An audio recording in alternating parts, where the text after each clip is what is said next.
नमस्कार दोस्तों, कैसे हैं आप लोग। हमारे YouTube चैनल श्री जीवन मंथन में आपका हार्दिक स्वागत है। प्रतिवर्ष माघ मास की कृष्ण पक्ष की चतुर्थी तिथि को तिल संकष्टी गणेश चतुर्थी व्रत मनाया जाता है। इस वर्ष तिल संकटा चौथ 10 जनवरी 2023 को है।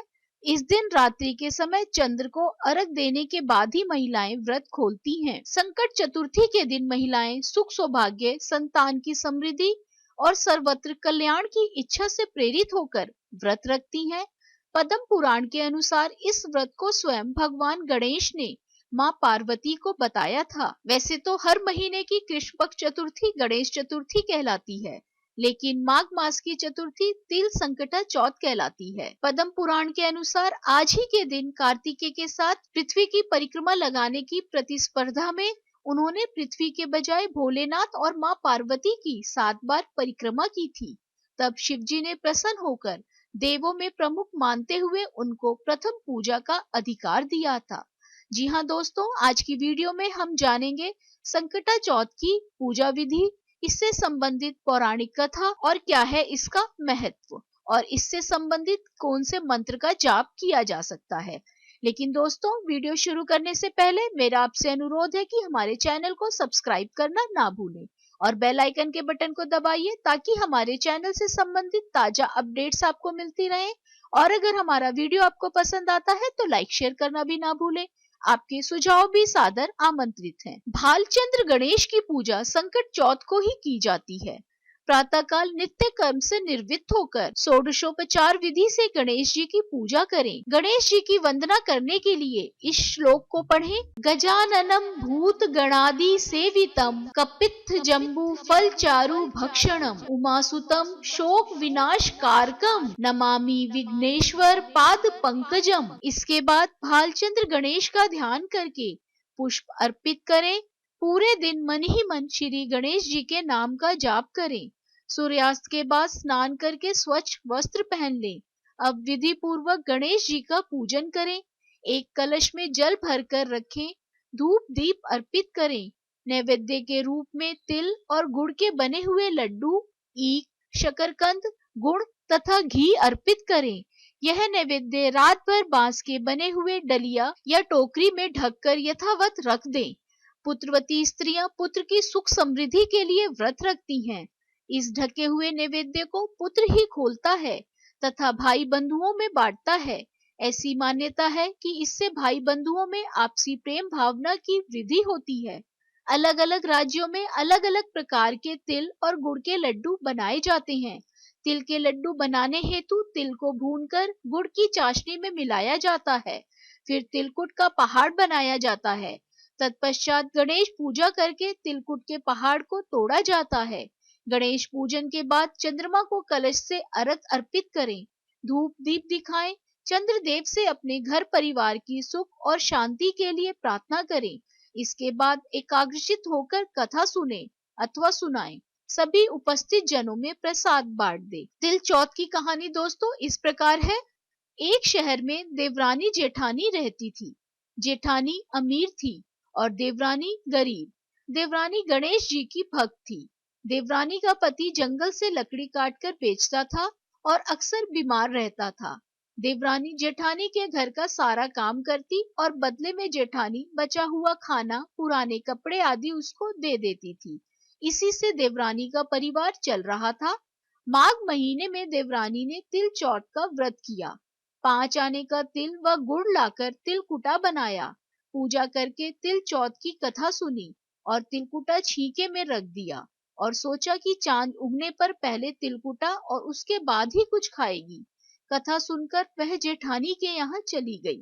खाना बनाकर जेठानी के बच्चों से खाना खाने को कहा तो बच्चे बोले माँ ने व्रत किया है और माँ भूखी है। जब माँ खाना खाएगी हम भी तभी खाएंगे। जेठ जी को खाना खाने को कहा तो जेठ जी बोले मैं अकेला नहीं खाऊंगा, जब चांद निकलेगा तब सब खाएंगे तभी मैं खाऊंगा। जेठानी ने उसे कहा कि आज तो किसी ने भी अभी तक खाना नहीं खाया, तुम्हें कैसे दे दूं? तुम सुबह सवेरे ही बचा हुआ खाना ले जाना। देवरानी के घर पर पति बच्चे सब आस लगाए बैठे थे कि आज तो त्योहार है, इसीलिए कुछ पकवान आदि खाने को मिलेगा। परंतु जब बच्चों को पता चला कि आज तो रोटी भी नहीं मिलेगी, तो बच्चे रोने लगे। उसके पति को भी बहुत गुस्सा आया और कहने लगा कि सारा दिन काम करके भी 2 रोटी नहीं ला सकती, तो काम क्यों करती हो? पति ने गुस्से में आकर पत्नी को कपड़े धोने के धोवने से मारा। धोवना हाथ से छूट गया तो पाटे से मारा। वह बेचारी गणेश जी को याद करती हुई रोते रोते पानी पीकर सो गई।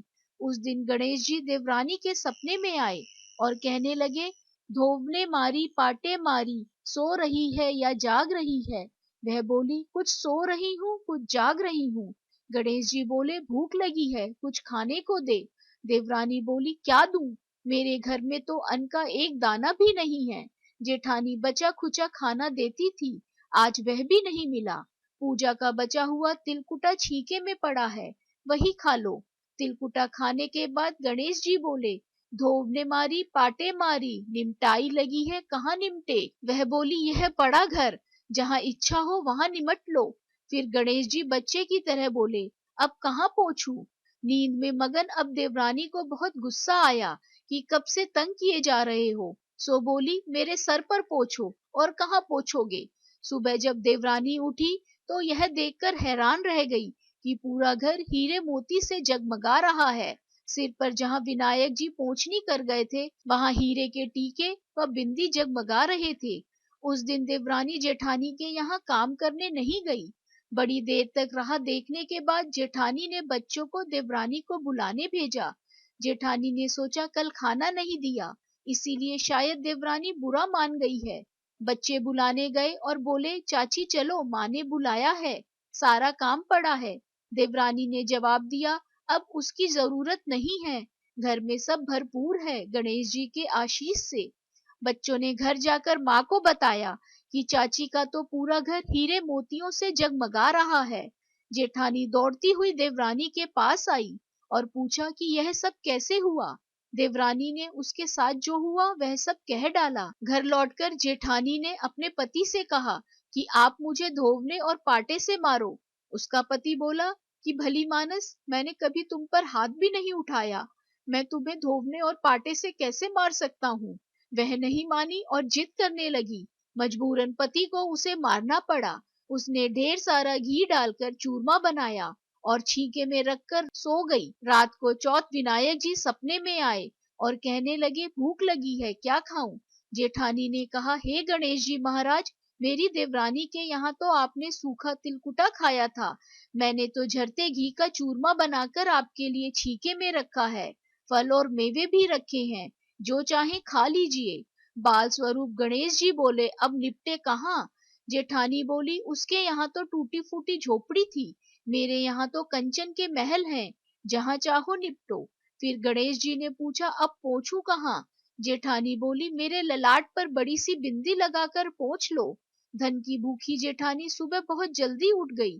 सोचा घर हीरे जवाहरात से भर चुका होगा, पर देखा तो पूरे घर में गंदगी फैली हुई थी, तेज बदबू आ रही थी। उसके सिर पर भी बहुत सी गंदगी लगी हुई थी। उसने कहा, हे गणेश जी महाराज, यह आपने क्या किया? मुझसे रूठे और देवरानी पर टूटे। जेठानी ने घर की सफाई करने की बहुत कोशिश करी, परंतु गंदगी और ज्यादा फैलती गई। जेठानी के पति को मालूम चला तो वह भी बहुत गुस्सा हुआ और बोला, तेरे पास इतना सब कुछ था, फिर भी तेरा मन नहीं भरा। परेशान होकर चौथ के गणेश जी से मदद की विनती करने लगी। गणेश जी ने कहा, देवरानी से जलन के कारण तूने जो किया था, यह उसी का फल है। अब तू अपने धन में से आधा उसे दे देगी, तभी यह सब साफ होगा। उसने आधा धन बांट दिया, किंतु मोहरों की एक हांडी चूल्हे के नीचे गाड़ रखी थी। उसने सोचा किसी को पता नहीं चलेगा और उसने उस धन को नहीं बांटा। उसने कहा, हे गणेश जी, अब तो अपना यह बिखराव समेटो। वे बोले, पहले चूल्हे के नीचे गड़ी हुई मोहरों की हांडी सहित ताक में रखी हुई 2 सुई के भी 2 हिस्से कर। इस प्रकार गजानन ने बाल स्वरूप में आकर सुई जैसी छोटी सी चीज का भी बंटवारा किया और अपनी माया समेटी। हे गणेश जी महाराज, जैसी आपने देवरानी पर कृपा की, वैसी सब पर करना। कहानी कहने वाले, कहानी सुनने वाले व हुंकारा भरने वाले सब पर अपनी कृपा करना, किंतु जेठानी को जैसी सजा दी वैसी किसी को मत देना। बोलो गणेश जी महाराज की जय। चौथ माता की जय। आशा करते हैं दोस्तों तिलकुटा चौथ की ये कथा आपको पसंद आएगी। राधे राधे। आप सभी पर ईश्वर की कृपा सदा बनी रहे।